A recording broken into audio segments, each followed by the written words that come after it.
Hello everyone. Today I'm going to be teaching you about flower pressing, flower and leaf pressing.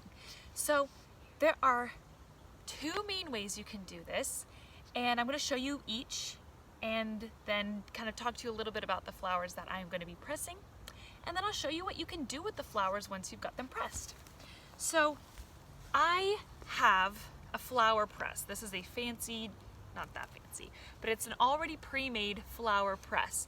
Now this is something you can either buy or make yourself. Or if you're not interested in buying or making that, you can use something you've got on hand, which are all your garden notebooks that I have on hand. So that's going to be our option number 2.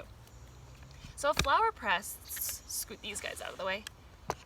A flower press is basically 2 pieces of wood that are screwed very tightly together with large screws and wing nuts.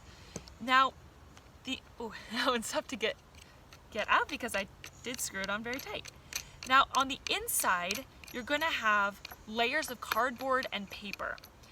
What you're going to do is take the flowers or leaves that you're wanting to press, just really just like flattening them and preserving them. And you're going to be putting them kind of like making little flower leaf sandwiches within this. So, got it open, right, just a piece of wood with some holes drilled in it on one side, and then the exact same thing on the other one. And just a long screw going through with some wing nuts. Now on the inside, like I said, I've got the cardboard, cardboard and paper, and it's just in, I'm making like a little lasagna or like a sandwich or something. And all you do is take the flowers, pop them in, and then put it on and tighten it. And I'll show you that in just a moment. So that's option number 1. And to make that, it would be actually pretty easy to make a flower press if you're so handy or so inclined. Now your other option is to take a book and some other heavy books and just take some, if you're doing a book that you don't really care about, maybe it's an old book or you don't mind it, then I would put the flowers straight in the pages. But otherwise you can just take 2 fresh pieces of paper. Now this is not something I really mind. This is a very old, this person graduated years ago, their notebook. But I would put the flowers here or put a piece of paper down and put the flowers on top. Close it, and then you're gonna weigh it down with all the other books. So the one on the bottom is gonna be the one that holds my flowers. So as you can see, in both, we're pressing the flowers, right? That's the flower press part. This one's being pressed down by lots of books, and this one is being pressed down by the weight of the wood and tightening it on. I'm gonna go get the flowers and talk to you a little bit about the flowers that I want to be preserving, and then show you how to do it. So I picked 4 flowers just from the garden around me.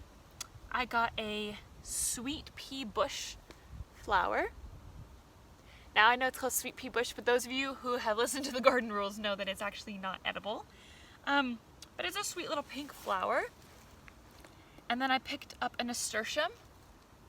Now nasturtiums you can actually eat and they're a little spicy. I also picked up a cornflower. Let's see if I can put something behind it so you can see it better.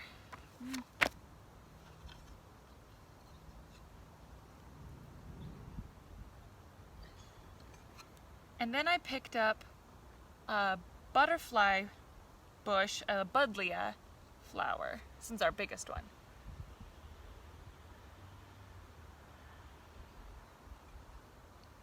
So the garden sprinklers just went off, so my flowers are a little wet. And if you're doing this anytime in the morning, your flowers are probably going to be a little damp. So you want to shake them out best you can without hurting them, or let them sit out and dry a little bit. You don't want them damp. But I'm going to pretend that they're not damp for our purposes of showing you how to do this. So, if you've got a flower press or you've made a flower press, you're going to take your layers and basically you're just going to put the flowers in the layers. So first is going to be a buddleia. Then I put down a piece of cardboard. Get the next layer. kind of lay them out how you think you want them to flatten. Now, you kind of can't control that. They'll flatten however the heck they want to flatten.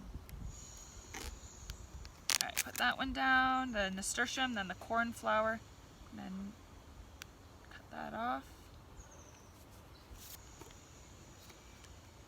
Sweet pea last. And you can see it's kind of puffing up. So then I get my top on.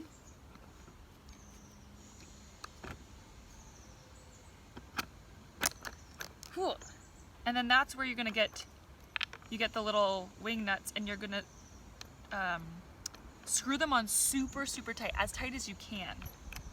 Because that way you're pressing it all down. So you might even have to press the screw from the bottom. And that way it's gonna give all that pressure to flatten them. Now you're gonna want to let them sit for a couple of days at least.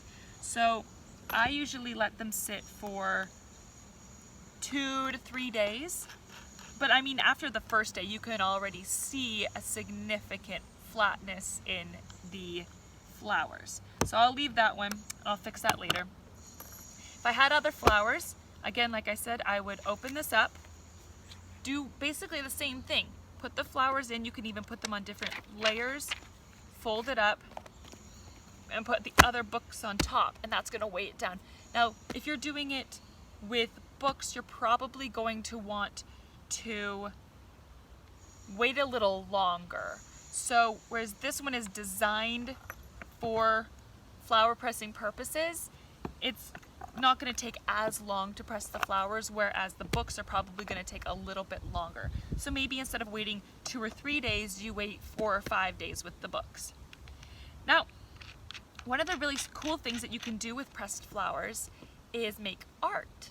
So I had a friend getting married about a week ago, and we thought, what do we want to make for their card? And we thought, oh, let's do pressed flowers and make a beautiful collage.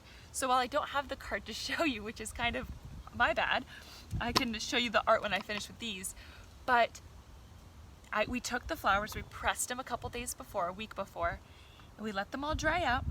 And then I took a piece of paper and designed with the flowers how I wanted it to look and glued it on. I made this beautiful card for my friend. The other thing you can do is take clay and, make a cool shape out of the clay and then glue the flower on and let it dry. And there's an ornament, there's a thing to play with, who knows. But making art with something natural, I think, is really special because it allows us to preserve that beauty of nature and gift that to someone. Or you can hang it up on your wall. I want you guys to get creative with this sort of thing and see that the options are really endless for creating something beautiful with pressed flowers.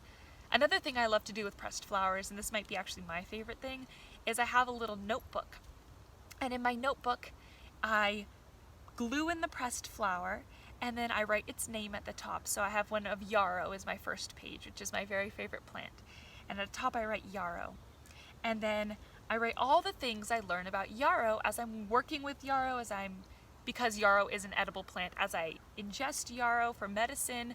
So I might say, oh, yarrow loves to bloom and blooms all summer, but sometimes blooms during the winter too. It kind of depends on the climate.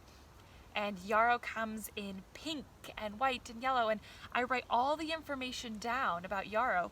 And then there's the actual flower there at the corner of the page to see. So before I was doing pressed flowers, I sometimes would, have my notebook and I'd write, oh, yarrow, blah, blah, blah, blah, blah, or oh, goldenrod, blah, blah, blah, blah, blah. And then I'd come back months later and go, okay, now I know a lot about goldenrod, but what does it look like? And I almost sometimes forget. So it's one of those wonderful things, if you're interested in journaling about plants, to actually have the picture or the real plant there to go back and reference. So this is just a fun creative activity. It can both be creative in just doing it, or creating your own flower press, or using things that you already have around the house to create something beautiful. If you do create it, I'd love to see your creations. If you can email those to your teachers somehow, or you can email it to me at garden@mayherschools.org. Thanks so much. The following flower art is not mine. It's just ones that I found on the internet to inspire you to make your own. And you can always Google search pressed flower art to get some inspiration for what to create. So here they are.